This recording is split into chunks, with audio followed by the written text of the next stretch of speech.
સહજાનંદ સ્વામી મહારાજની જય, અક્ષર પુરુષોત્તમ મહારાજની જય, ભગતજી મહારાજની જય, યોગીજી મહારાજની, શાસ્ત્રીજી મહારાજની જય, યોગીજી મહારાજની જય.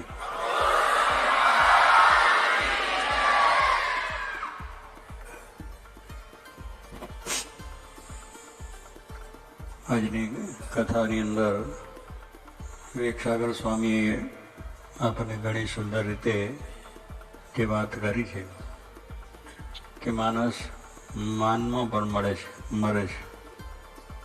એટલે માન મળે એમાં પણ આપણે પડી જઈએ છીએ, એમાં પણ આપણને અહમ આવી જાય એટલે પડી ગયા.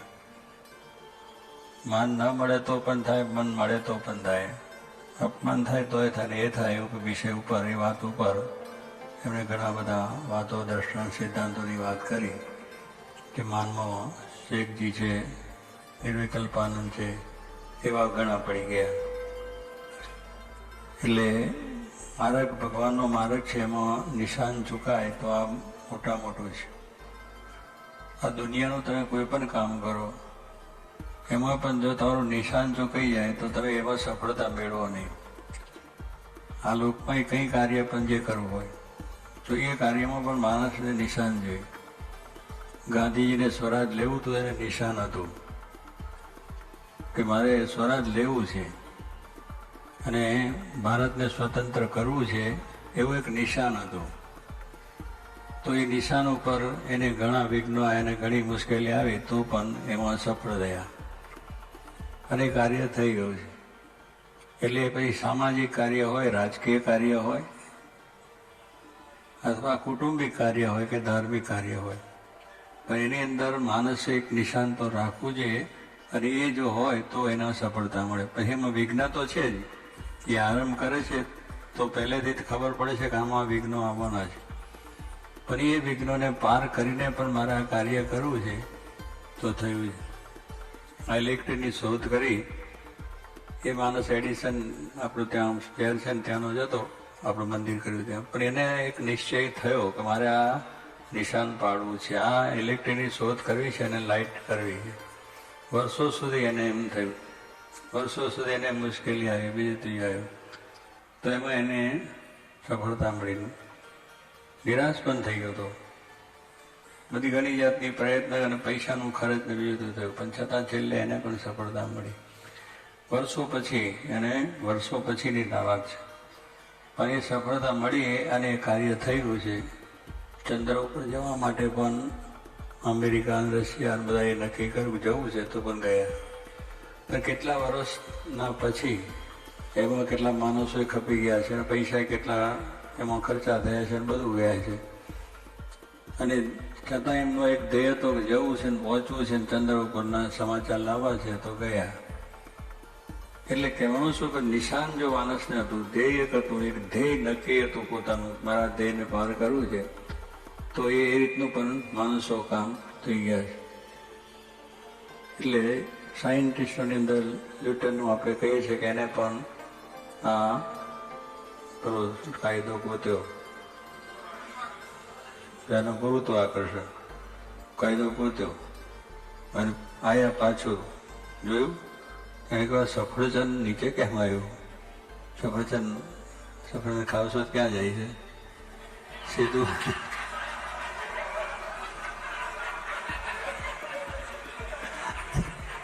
એ બીજા આમ જતું રહે કઈ જાય જ નહીં, તરત જ હાથ આમ જ ચાલ્યો જાય તરત.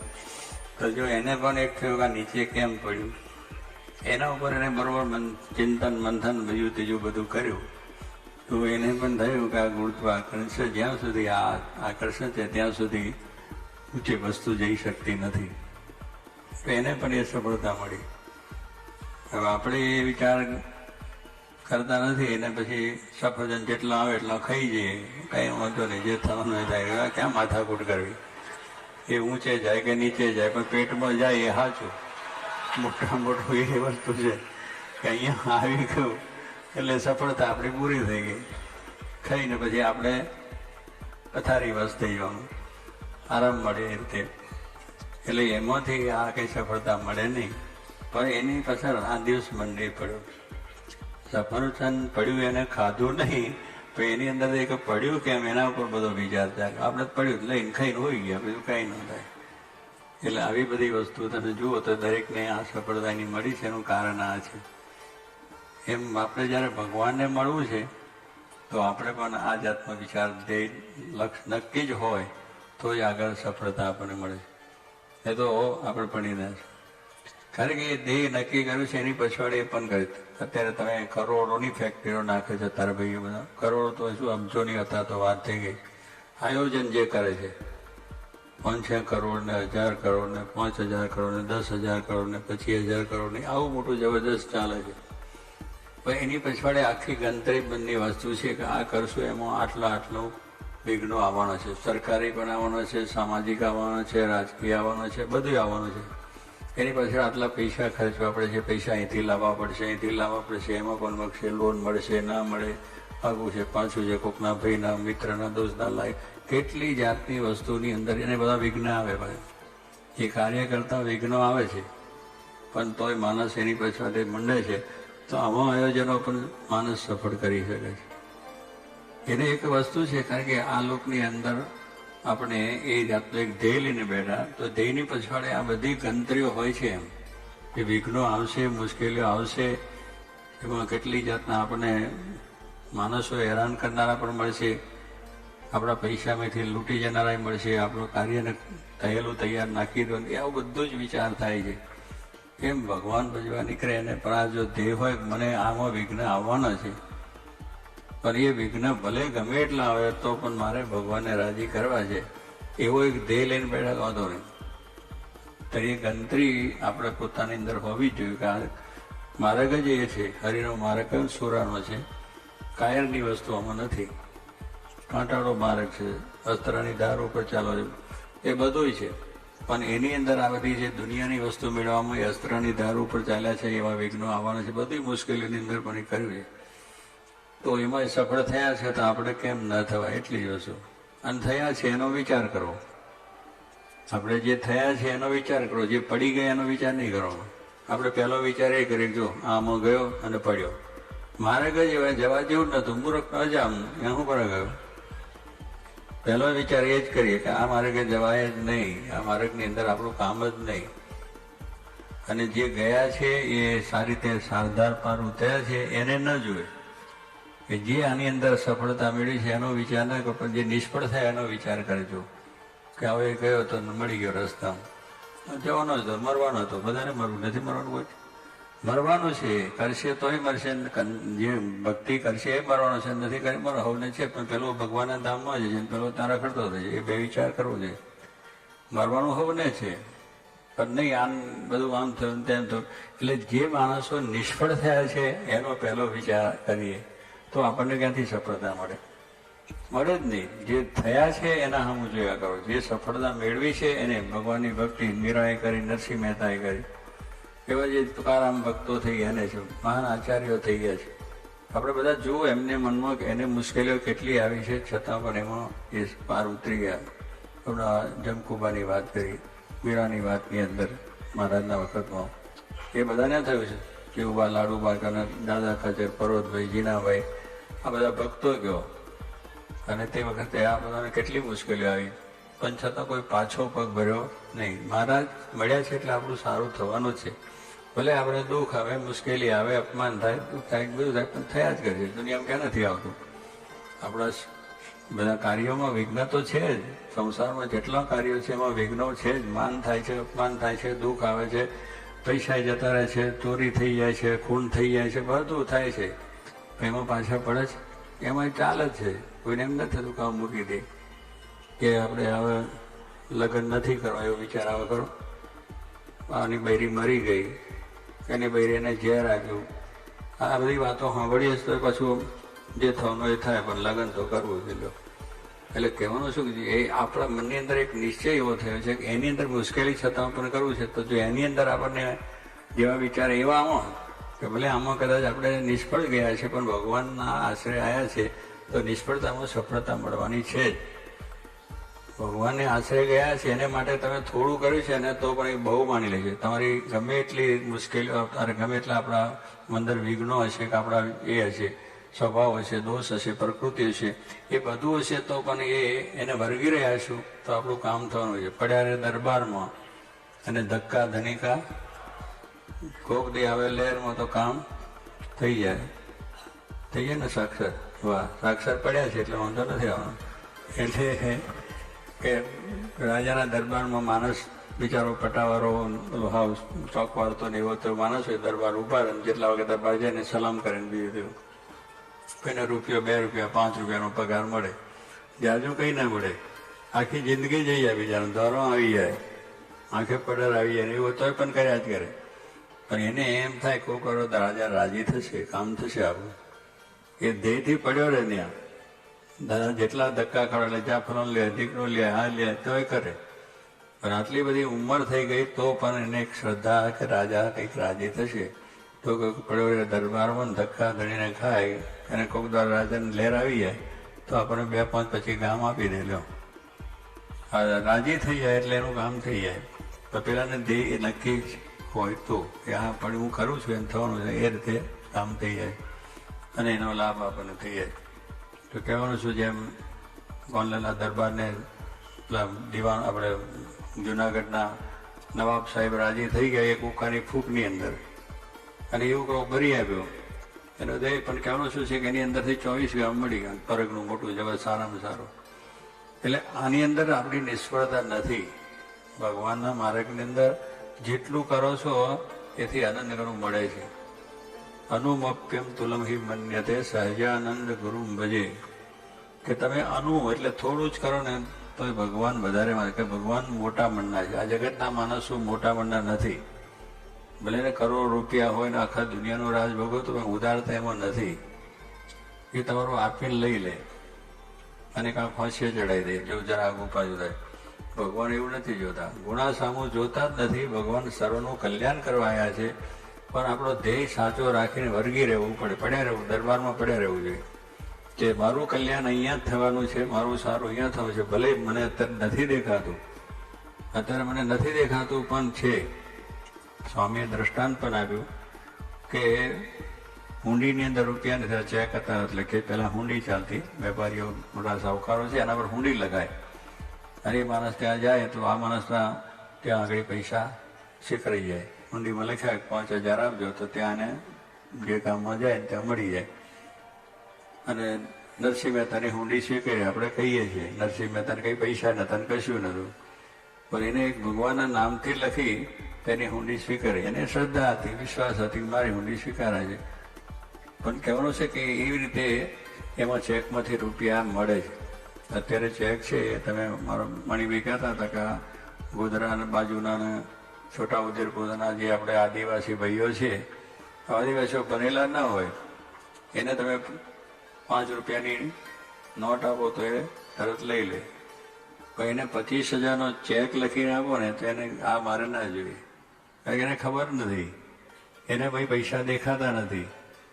એ હુંડી છે, જે ચેક લખ્યો છે 25,000 પૈસા એને દેખાતા નથી. ના મળે તો શું થાય? પણ જે ભણેલો છે, જાણે છે કે આ બરોબર છે, લખનારો, ચેક લખનારો પણ સદ્ધર છે અને આગળનો જે સ્વીકારો એ પણ બેંક સદ્ધર છે, તો પૈસા મળવાના છે, નક્કી ના થાય. તો જો સ્વામી કે અત્યારે એને પૈસા નથી દેખાતા, પેલા કાગળિયાની અંદર ચેકમાં પૈસા તો દેખાતા નથી, પણ પેલા શ્રદ્ધા છે આગળ, બરોબર. તો એમ હુંડી શકાય. એમ આપણે પણ એ શ્રદ્ધાથી મંડીએ તો આપણો ચેક સ્વીકારાઈ જ જાય. ભગવાન છે મોટા મનના છે, ભલે આનું બેલેન્સ નથી પણ સ્વીકારો. કારણ મારી ભક્તિ કરી છે ને, મારો એક ધક્કો ખાધો છે, થોડું મારું કામ કર્યું છે, મારી એક માળા ફેરવી છે, કારણ કે અહીંયા એક માળા ફેરવાનું બદ્રિકાશ્રમમાં લોકો તો એના વધારે પડે છે. આવી વિશે શ્રદ્ધા વિશ્વાસ. પણ આ તો થોડુંક થયું એટલે પડી ગયું, થયું કંઈ નહીં.